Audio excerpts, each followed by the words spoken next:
Well, you're welcome back to Breakfast Weekend. We have been speaking on copyright and intellectual property. So we have Mr. Tade Badiola, he's a copyright lawyer, and we also have Olayinka Ujo, is also a photographer. So they are here with us today. You should put a photographer whose work was at some point stolen. I think that's a better way to address you. Thank you for coming, gentlemen. Yeah, thanks so much. Now, what are we dealing with as it concerns copyright in Nigeria? Let me start with you. Well, we are dealing with a brand of property that is as real as a house in the eyes of the law. What is strange about it is that you can't see it. But the fact that you can't see it doesn't mean it doesn't exist. By virtue of what the laws provide, it is something that is very, very serious as property. You have a right not to have your created works appropriated, stolen, disseminated for profit by other people. And that is a law that's been with us for at least 100 years worldwide. So yes, we are dealing with a very tangible kind of property. Like which works are involved here?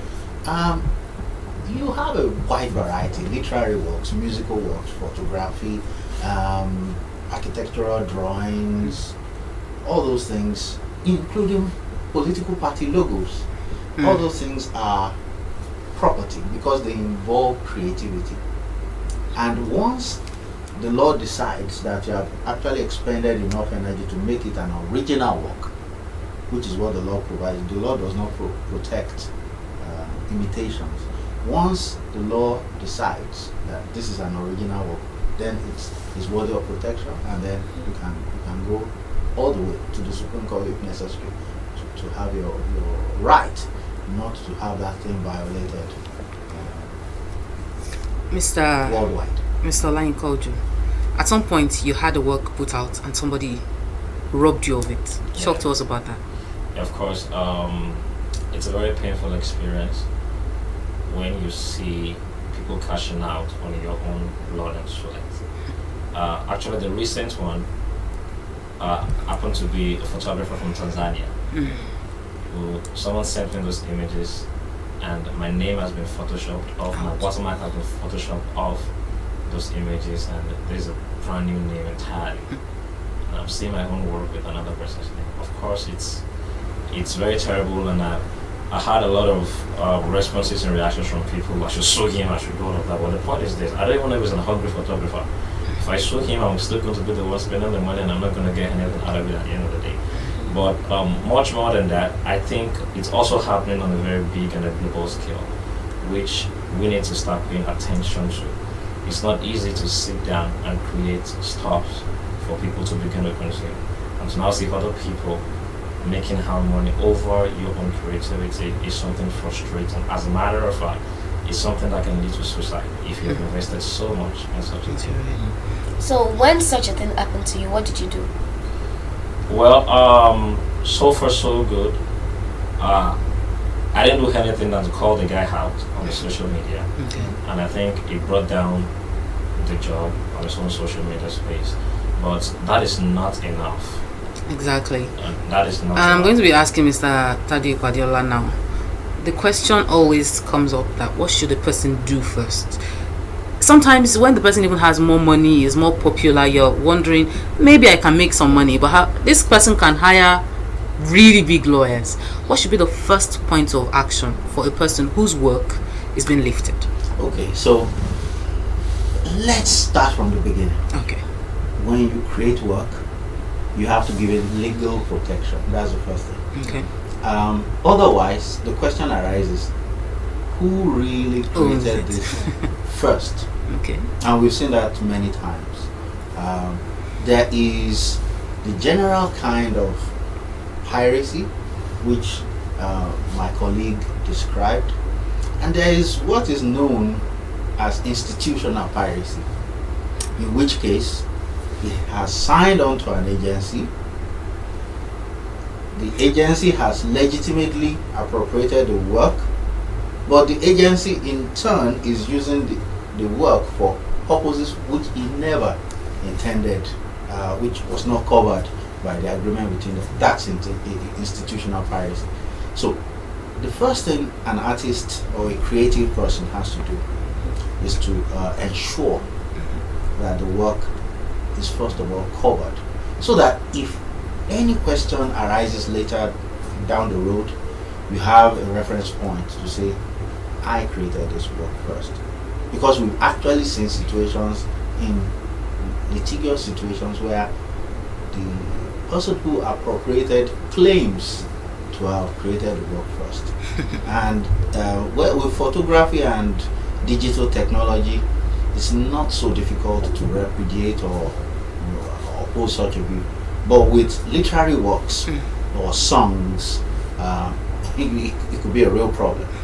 Yeah. So, how do you go about making sure that it's crystal clear who the owner of the work is? The law has a lot of mechanisms. You should, as a creative, have a lawyer who will put you through the paces. The reason is that when you have this variety of mechanisms, you have affidavits in court. Now Nigeria has a copyright commission. You have all those things. You have international treaties that Nigeria has signed on to that you can use. For example, in the case of a photographer whose work was appropriated by another photographer outside the shores of Nigeria, you have a variety of mechanisms. Okay. But if you don't have a retainership with a lawyer, it might be difficult to actually get something back for your work. So let's say the work, there are two instances now. The work is legally documented somewhere. There's a copyright backing. Yeah. That's one scenario. The other scenario, that work is not, it doesn't Not have a documented. copyright. Yes. What should the creative in both instances do? Obviously, if your work was never documented in the first place, you should, as a matter of urgency, do that first. Okay. But where your work already exists in your name in a copyright register somewhere, then you can now take action. It's increasingly difficult in the 21st century, especially where big brands are concerned, to do so. The counterfeit market, for example, in bags, in perfumes, is so large that people actually project that it might be half of the value, and we are talking billions of dollars. Yeah. So you can imagine. In Nigeria, you have a situation where pirates have been known to make 3 times Yeah. The original creators. It's sad. the takings from It's sad. works, Yeah. No. because the original publisher would insist on certain standards. The pirates don't. They make books that disintegrate within a year. Yes. When you have that kind of situation, you really need to have some kind of legal protection, so that even if it's just a letter that your lawyer writes, because the interesting thing about copyright law and intellectual property generally is that it's both a civil wrong and a crime. Not many people know that. And the reason why you shouldn't do it, why you shouldn't violate somebody's copyright, is because apart from being a civil wrong, for which you can be made to pay monetary damages, you can actually go to jail. Really. And a crime does not die, even if it was committed 50 years ago. So the person who violates somebody else's copyright today may be poor. But if he becomes a multi-millionaire tomorrow, it may just be time for the original owner of the work to now begin to remember cash in. and say, yeah, now let's do it. Let's get something for all these things that you've been using in the Let's talk to Okay. Mr. Olayinka Ojo here. I'm sorry, Wura. Mr. Olayinka Alright. Ojo, you are like the exhibit A, so sort of in this situation. You said you spoke with the person, they took it down. But going forward, he was talking about how a person should have legal backings, legal documentations of their works. What did you take away from that situation at that time? Have you started copywriting your work? You know, do you advocate that your I your think the your first thing colleagues- was I actually contacted a lawyer. Okay. So actually see, because my art is gravitating towards creating artistic content that can resonate with social cues and all of that. So which I believe we should start making more statements to society, and so I need to talk to a lawyer to see how they can help me to protect those works. But I have big questions for you. Sir. Mm-hmm. Yeah, seriously, because of where I'm going. What you've said, what is ideal? Yeah, that is the ideal. That is the way it should be. Yeah. But how are we enforcing these things? We're going to get there. Yes. We're going to get there. Because that's my. However, I know you are. I will be too. However, have you started doing the right thing? Is to back up your work. Yes. Have you started doing Yes. that? Do you talk to your friends to do the same? Of course, yes. Well, what I would like to ask Mr. Tade is that the copyright law in Nigeria, does it extend to other countries? Like, for instance, his work was stolen by someone in Tanzania. So even if he had copyrighted that work, would he have been able to maybe sue the person? Would the law apply to that person over there? Great question. The wonderful thing about copyright is that once you have it registered properly, your right over it extend worldwide, because there's a mechanism that is actually international in place. Okay. Nigeria is a signatory to some of the most important copyright protection protocols in the world, Okay. which means that in like 90% of the countries in the world, your works are protected. Okay. There are exceptions, of course.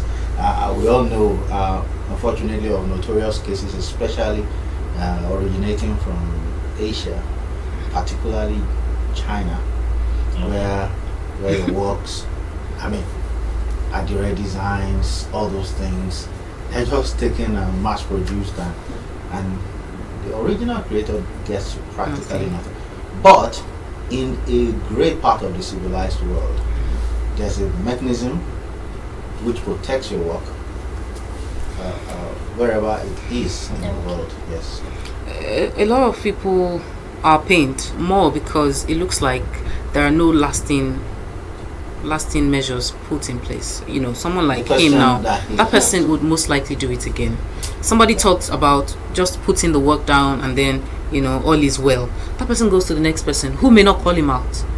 What can we do to enforce and, you know, really wake up the awareness of Nigerians, especially, to copyright laws? Again, a great question.